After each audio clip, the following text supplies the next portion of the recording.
Okay, good morning po mga kaibigan. Mag-share lang po ako sa inyo ng konting kaalaman. Anong pong nakaraang araw, pagkatapos po ng bagyo, hindi po umanda itong sasakyan natin. Akala ko battery.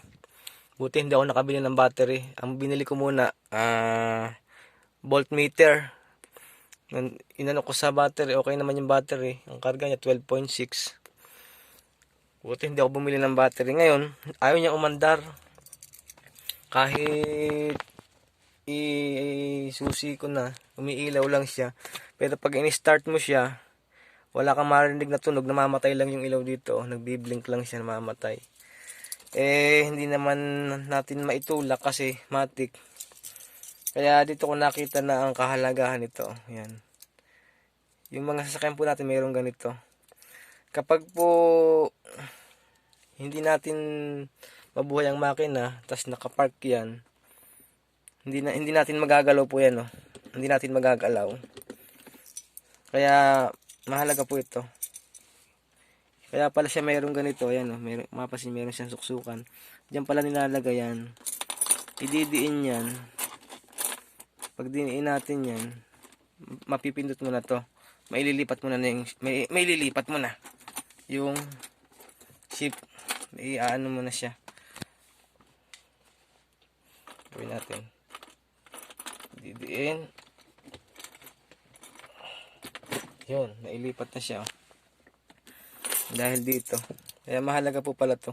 Ngayon, nung nailipat ko na siya, nailagay ko na sa neutral. Tapos, in-start ko siya. Yan. Umandar na siya. Ganun lang pala kadali. Buti hindi ko dinala sa mekaniko. Kung dinala ko sa mekaniko, nako, takot-takot na bayaran na naman. Yun lang pala ang problema. Kaya sinare ko lang po mga kaibigan para sa mga makakaranas nito. Halimbawa, pinark na natin, tapos nung pagpark natin, gagamitin natin, ayaw na mag-start. Yung start niya, pag in-start mo siya, wala kang marinig na tunog dun sa starter. Namamatay lang tong ilaw dito. Parang walang kuryente. Yung iba kasi bibili agad ng battery. Ngayon, ang una natin ginawa, bumili muna tayo ng voltmeter. Sinukat natin yung charge ng battery. 12.6 pwede pa siya, maganda pa. Yung pala ang problema dito lang. Nagkakaroon ng problema dito sa park. Pag naka-park, siguro meron diyang connection na konektado dito sa agent switch. Yan. Ngayon, ganoon lang gagawin po natin.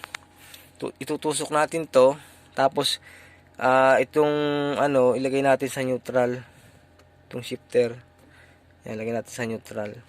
Tapos, testing natin kung aandar o mandar. Okay, yun lang pala po ang problema. Okay, salamat po. Magandang umaga sa ating lahat mga kaibigan.